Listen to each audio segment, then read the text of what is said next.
一个半世纪前的雅克52螺旋桨飞机，在距离地面仅有几百米的低空盘旋，而它的武器竟是后座上的射手推开座舱盖伸出的一把通用机枪。如果你以为我在讲一战老电影里飞行员们戴着护目镜在开放式的座舱里近距离射击的场景，那可就好玩了。因为现在火力军讲的正是如今乌克兰上空每日上演的生死搏杀，而这架老古董的对手竟然是现在的战场新星俄罗斯的无人飞机。为什么乌克兰要动用如此落后的战术去对抗现代化的无人机大军？这背后究竟是乌克兰的无奈选择，还是一种新型的非对称战术？今天就让火力军带大家一同探索乌克兰的雅克52无人机猎人是否会是新的战术核心，老旧飞机又究竟是怎样完成猎杀任务的？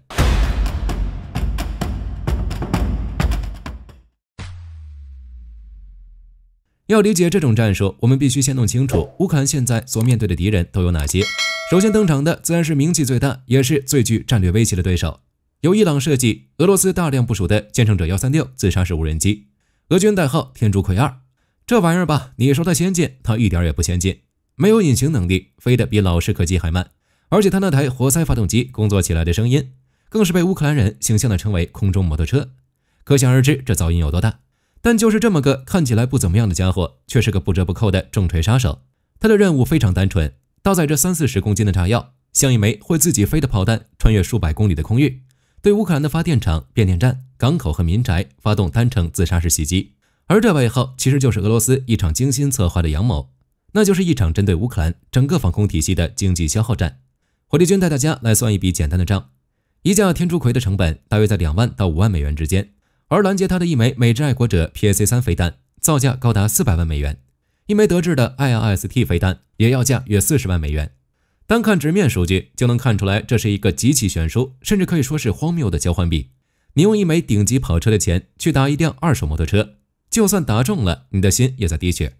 可以说俄罗斯的策略非常清晰，我就是要用成千上万的廉价无人机来耗尽你乌克兰和整个北约提供的那些数量有限且贵得要死的防空导弹。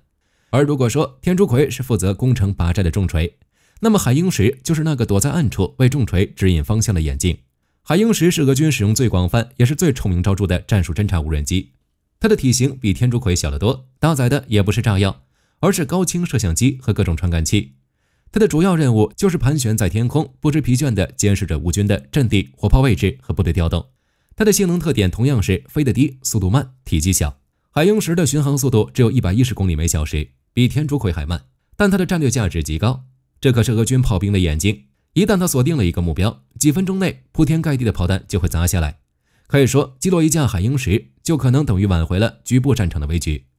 而最后一位则是个更狡猾的对手，那就是扎拉系列侦察无人机。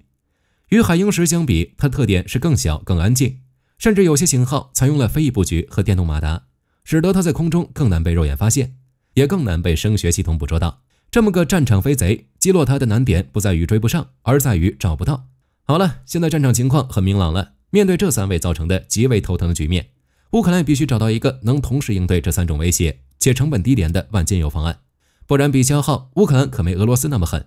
长此以往下去，乌军防空系统弹药库存将被迅速掏空，这就为俄罗斯后续的巡飞弹和弹道飞弹攻击敞开一道致命的缺口。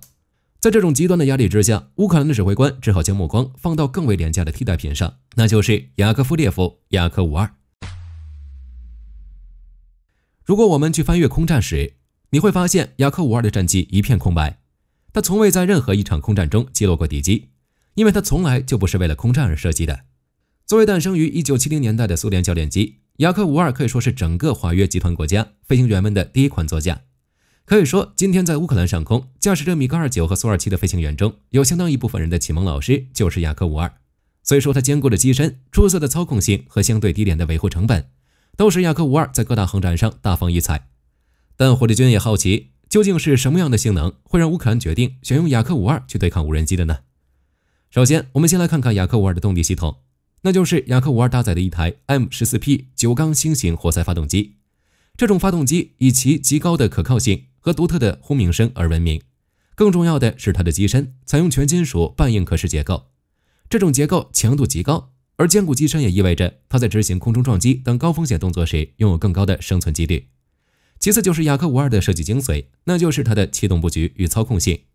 它的操控反应极其灵敏和线性，使得飞行员的每一个微小操作都能得到精准的反馈。这就意味着飞行员可以像外科医生一样，用它做出极其细腻的机动。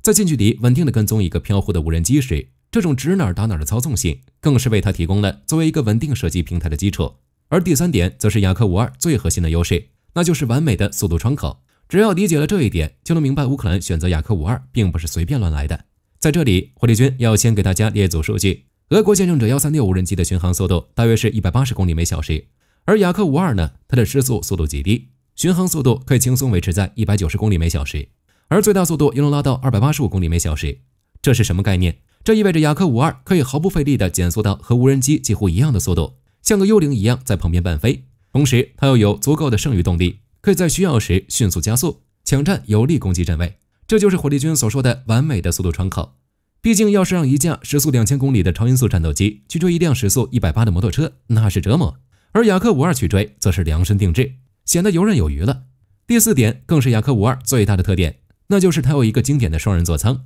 这个布局直接将一个复杂的空中拦截任务完美的拆分成了2个部分。前座的飞行员可以专注于驾驶飞机、站位、规避威胁，而后座的射手则可以将全部精力集中在搜索以及瞄准和射击上。雅克52正是有着坚固耐用如 AK47 的结构，精准的操控性，完美匹配的速度区间，加上至关重要的双人座舱，所有这些特性叠加在一起，使得这款被历史遗忘的教练机在如今的战场上成为了效率最高的无人机猎手。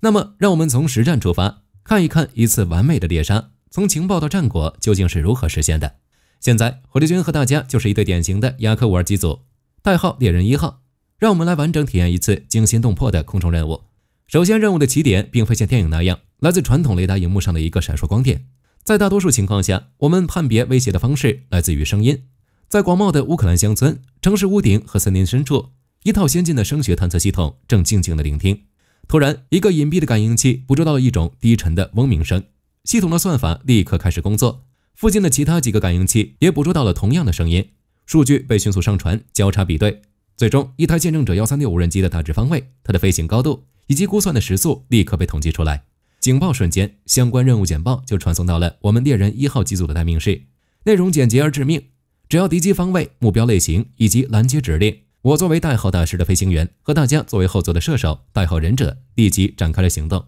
伴随着 VD14 星型活塞发动机怒吼，我们这架坚固的教练机在简易跑道上迅速拉起，飞向天空。升空后，我们就陷入了一种奇特的盲目状态。毕竟和高科技的现代战机相比，老旧的雅克52的座舱里只有传统的指针式仪表，没有任何现代化的探测设备。在天空中，我们的侦察设备除了眼睛和耳朵，就是地面控制站的引导信息。这就像日漫里的蒙眼打西瓜一样，地面控制员通过持续的语音指令，一步步引导着我们靠近。几分钟后，地面控制员的声音成了关键的转折点，目标就在你的前方，距离不到2公里，可能在你的视线下方。这时候，我们就从引导锁敌转向了目视接敌。射手忍者推开滑动式座舱盖，瞬间寒风夹杂着发动机的巨大噪音灌入座舱。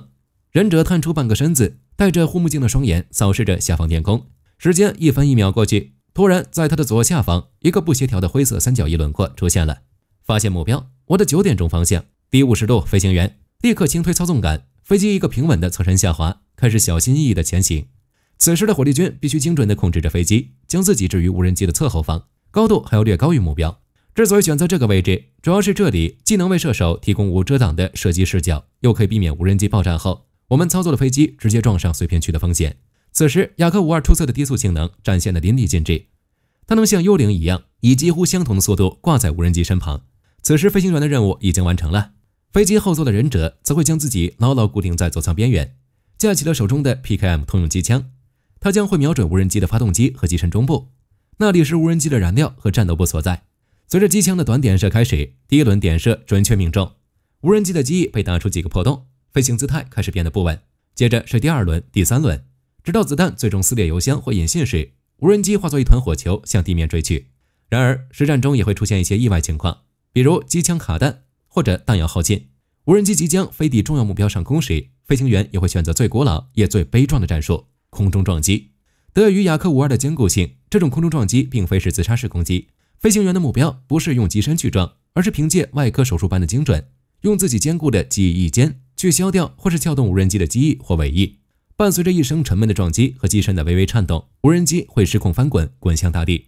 而雅克52则仅仅是机翼前缘，留下一些无关紧要的划痕罢了。而从接到警报到飞行员确认战果，可能也只过去了20-30分钟。机组所消耗的不过是些燃油和几十发子弹，相比俄军所预计的乌克兰会消耗的导弹来说，这场行动产出的消耗可能比俄罗斯的无人机还要便宜。而将目标换成其他无人机，雅克52也有着应对方法。如果目标是海鹰10，那我们的机组压力就小多了。首先，这家伙没有炸药，我们可以靠得更近，但它体型小，更难打中，火力军就会把飞机飞得更稳，甚至与它伴飞，为忍者创造一个近乎静止的射击平台。由于风险较低，如果机枪出现故障，空中撞击就成了一个可行的选项，也不用担心会有强力的爆炸破片伤到自己。而如果目标是扎拉，那对于机组人员最大的挑战就是没找到它。由于它更小更安静，我们可能需要更长时间的低空盘旋，而一旦发现，其实猎杀过程就和对付海鹰时类似罢了，毕竟双方的体量就不对等。对于雅克52来讲，寻找无人机的难度远远大于歼灭无人机。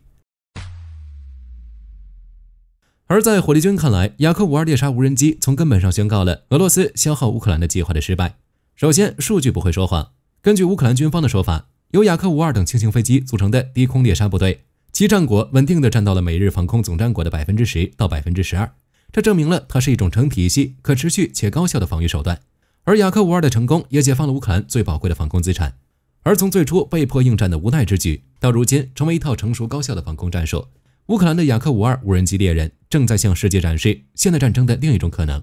而雅克52的故事也是对所谓的伪武器论的一次有力反驳。它证明了，即便手握最基础的武器，人类的智慧、韧性和无畏的勇气依然是不可轻视的力量。